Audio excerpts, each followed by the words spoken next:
All right, 11 hours ago, Muse released an official lyric video for their new single, Unravelling. And until this morning, I had no idea they had a new single out.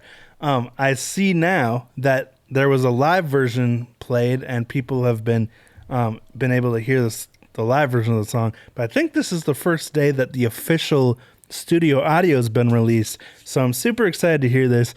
If you are new here, I'm a huge Muse fan. They were my favorite band for a decade or so. Huge fan of, Origin of Symmetry, Absolution, Black Holes and Revelations, The Resistance. That era of Muse, I was like literal hardcore Muse fan.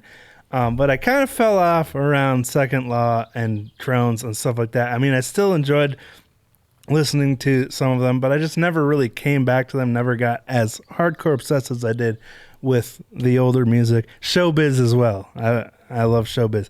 But I'm excited to hear this one because I was reading through the comments. First comment, Muse plus metal equals pure glory.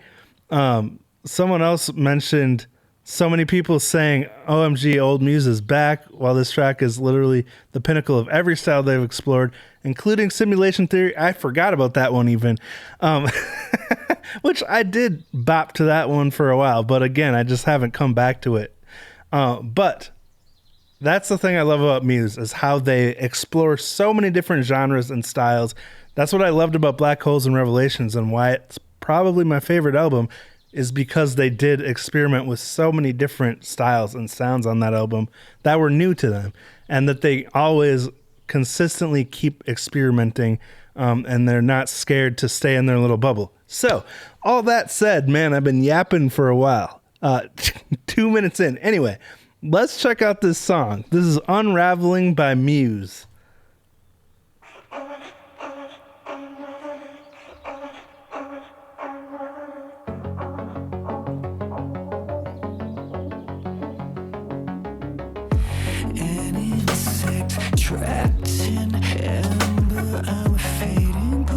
Jurassic Park. Ecstasy was false. Our love is an unlit script no one can memorize, redacted and revised.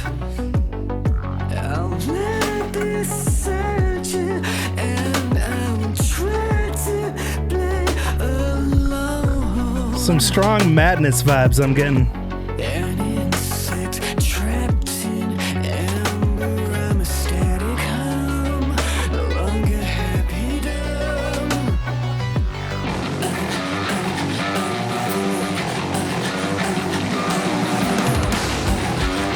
Is that an 8-string?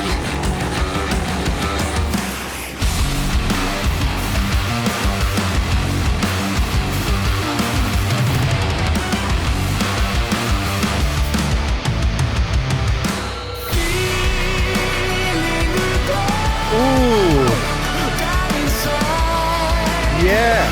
Oh.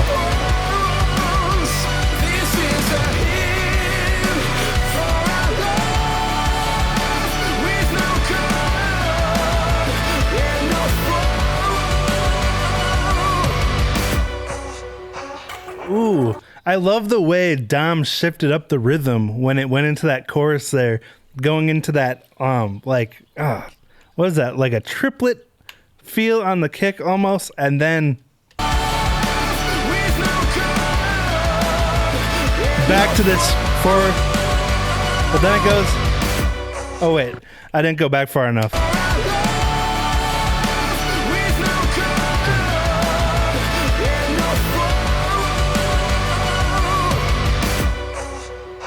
I keep not going back far enough.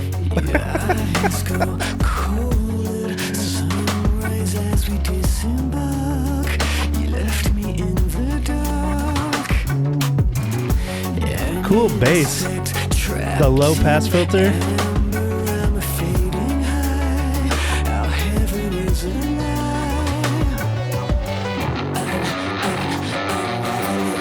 Ooh.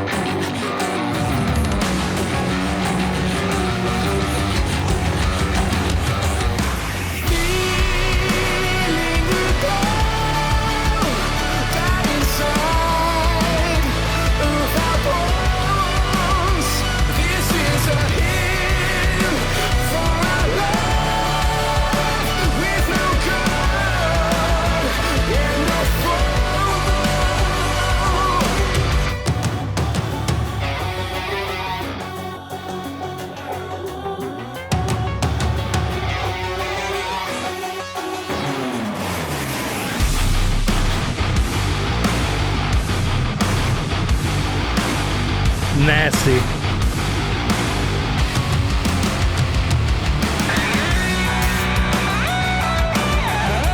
Got the whammy pedal at.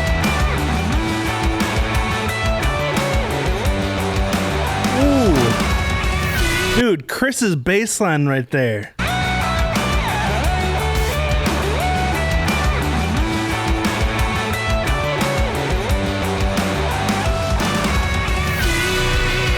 Got that Big Muff Fuzz bass sound back from like the Absolution era. Oh, that's so tasty.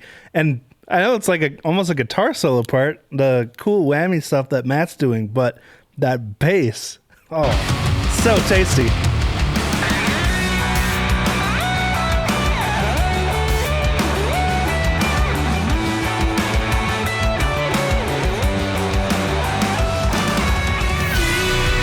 Wow.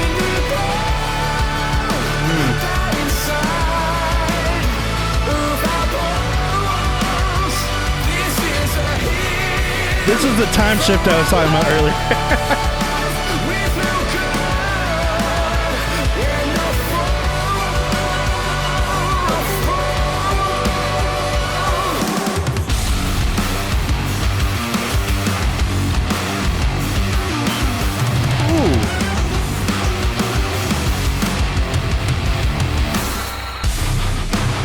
Hold up a sec. That instrumental section is so sick. I love, it's almost got like some prog elements to it.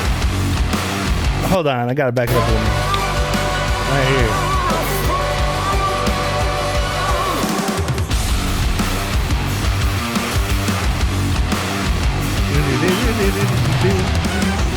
Oh.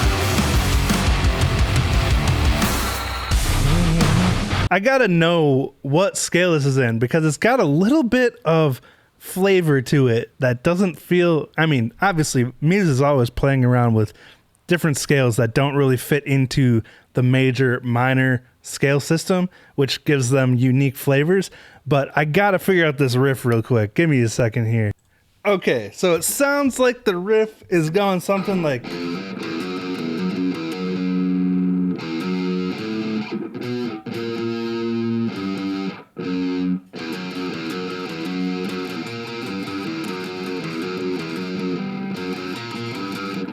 So it's like Phrygian dominant, I think is what it would be. So it's got that flat second like Phrygian, but then it's also got a major third. So it has that,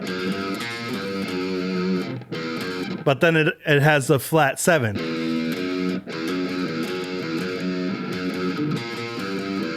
So as I'm guessing what it's in, I believe that's Phrygian down.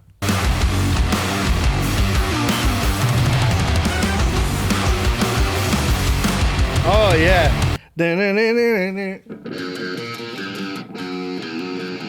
I don't know if you can even hear that, but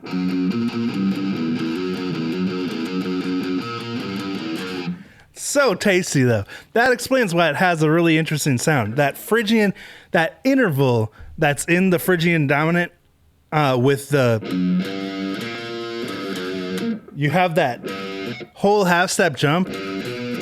Oh wait, yeah. So you're skipping two notes, and it just, you know, in major and minor, the biggest interval you get is one note in between, and then it's either the next note or, you know. There's no bigger interval than a half or a whole step. But in this, you get a whole half step.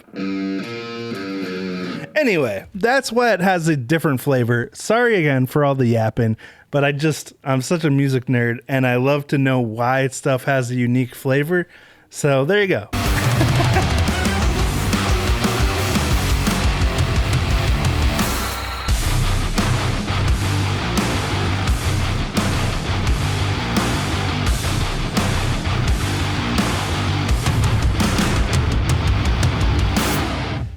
Oh, dude.